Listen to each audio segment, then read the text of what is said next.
harka fuunee akkam jirtu. Faransaay keessaa kan maadheffatee dhaabbatee tamsaasa saatalaayitii Iwtal isaa jedhamu Itiyoophiyaan tarkaanfii saatalaayitii ukkaamsu raawwachaatti jirtu cimsee balaaleffatee gocha seeraan alaa kanaaf mootummaa Itiyoophiyaa irratti himannaa banuuf qophaa'aa akka jirus beeksise. Akka gabaasa kanaatti ukkaamsi saatalaayitii irratti fuulleffate daangaa Itiyoophiyaa keessaa raawwachaatti jiru waggoota muraasa keessatti harka 3 dabalee jedha. Iwtal isaat ukkaamsi saatalaayitii isaa irratti aggaamame kun torban muraasaan dura kan Arabsaat irratti aggaamamee ture ta'uu erga ifa godheen booda ukkaamsi kunis kan raawwate daangaa Itiyoophiyaa gama kaaba lixa biyyattii keessaa ta'uu beeksiseera. Itiyoophiyaan kan fuulleffattu tamsaasa saatalaayitii tokko irratti haa ta'u malee inni kun garuu tamsaasaalee biroo kanneen tiraanspoondarii tokko waliin qooddatan irratti miidhaa guddaa waan dhaqqabuuf gochi mootummaa Itiyoophiyaa kun balaaleffatamuu qaba jedhee jira. Iwtal isaat Jen Francois Directoriin Iwtal isaat akka jiranitti himannaa isaanii Jeneevaatti kan argamu gara gamtaa telekomunikeeshinii addunyaatti kan dhiyeeffachuuf jiran yoo ta'u mootummaa Itiyoophiyaa biraan komee isaanii akka dhaqqabsiisuuf jiranis ifa godhaniiru. Iwtal isaat aggaammii mootummaan Itiyoophiyaa Iwtal isaat irratti aggaammateen Minneapolis keessaa kan maadheffate tamsaasi Oromiyaa Miidiyaa Neetwork kan miidhame ta'uu erga ifa godheen booda dhaabbati kun torban muraasa keessatti yeroo lammataaf ukkaamsamuu isaas beeksiseera. Dhaabbati saatalaayitii Arabsaat torban darbee haaluma wal fakkaataan tamsaasi saatalaayitii isaa daangaa Itiyoophiyaa keessaa ukkaamsamuu isaa akka ifa godhee fi qaama gocha sana raawwachaatti jiru himachuuf sochii eegaluu isaas gabaasuun keenya ni yaadatama. Egaan daawwattoota keenya kanatti aansuun torbanitti guyyaa tokko sanbata duraa kan isinii dhihaatu qophii yaada uummataa qabannee dhihaanneerraa gara laliseetti.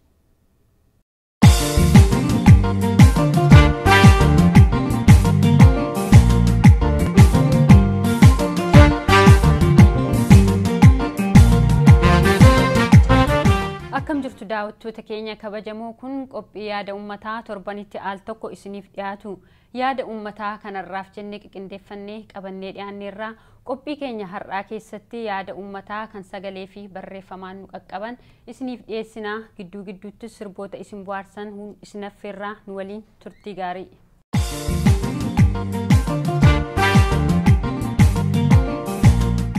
Dhaamsa barreeffamaan torbee kana nu qaqqaban kanarraaf jennee yaada maamilli keenya Muhaddiin Mahammed nuuf ergeen eegalla.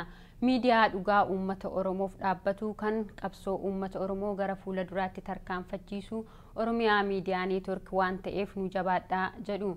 Faaxumaa Adam ammoo akkana jetti. Oromoo qoboo koo jabaannee wala jabeessinu bilisummaa hagonfannu tokkummaan gumaa gootota Oromoo habaasnu jabaadhaa jetti. Ciminni ijoollee Oromiyaa bu'uura maalummaa fuulduree uummata Oromooti.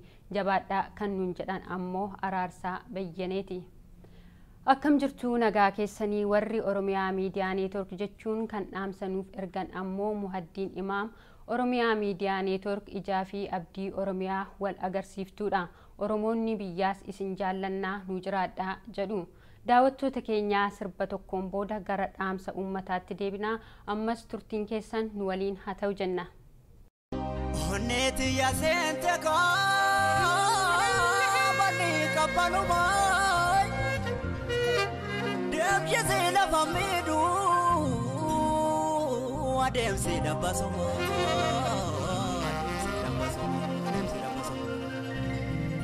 Hanaati rahin afne madeetu nagumaa adaraa kashii kana suutumaa yaadulumaa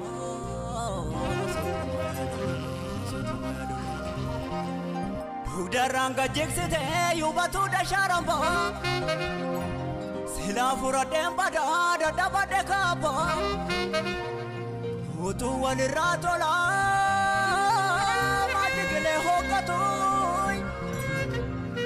Waanuma jaalladhu natti jechuun natu.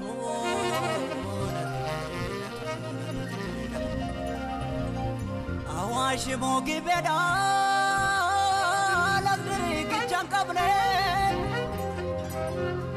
rabbi cimsee kadhadhaa akkanuu waliin dhabne.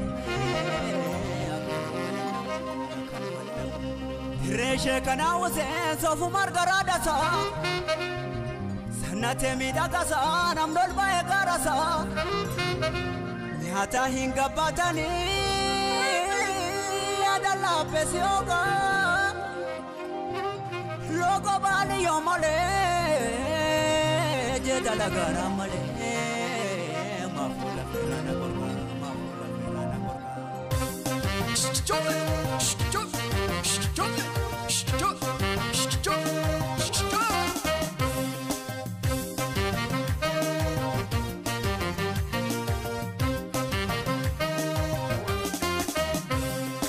Balena kaase kalbini namil kensi arab birre fatam basanuda dagala rase jarrenu tirajani man wallunan kisi rabbi balena kaase kalbini namil kensi arab birre fatam basanuda dagala rase jarrenu tirajani man wallunan kisi rabbi.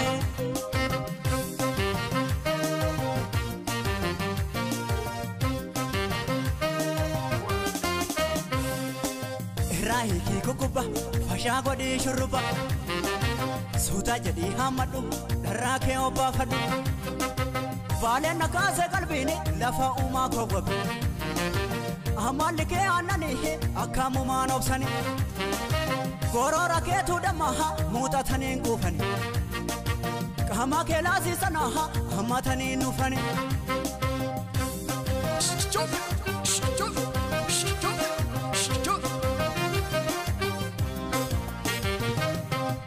Bale nanjete kalbin ko barana badda bale nanjete kalbin ko barana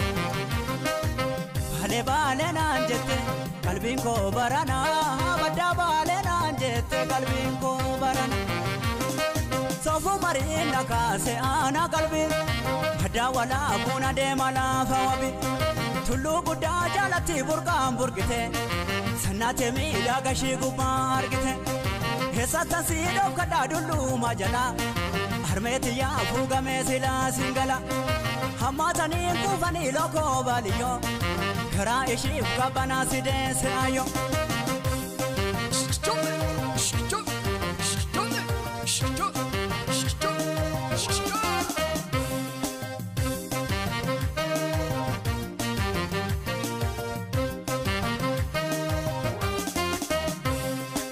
Balena kaase kalbini namil kensi arab birre fatam basanuda dagala rase jarrenu tirajani man wallunan kisi rabbi balena kaase kalbini namil kensi arab birre fatam basanuda dagala rase jarrenu tirajani man wallunan kisi rabbi.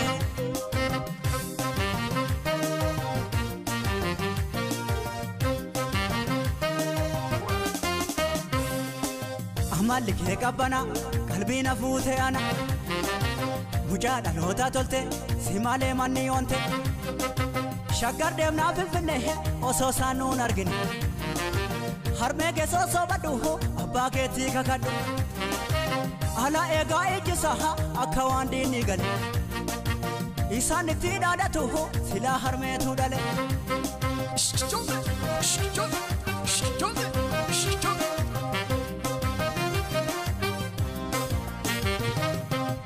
Bale nanjete kalbin ko barana badda bale nanjete kalbin ko barana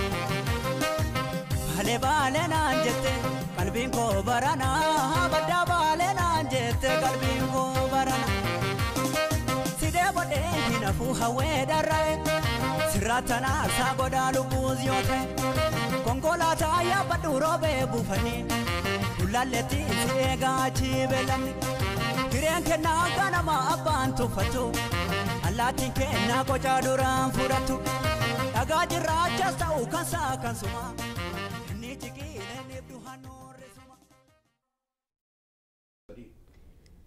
Egaan daawwattoota keenya sirba dhiyaatetti akka bohaartan abdii guddaa qabna. Yaada maamiltoonni keenya nuuf erganitti yoo deebinu Rahamaa Aliimoo, Jaalallii Hirphaa, Dachaasaa Nuuree, Maammoo Booruu fi hordoftoonni keenya hedduun kanneen qophiin keessan gaariidha baay'ee isin jaallanna.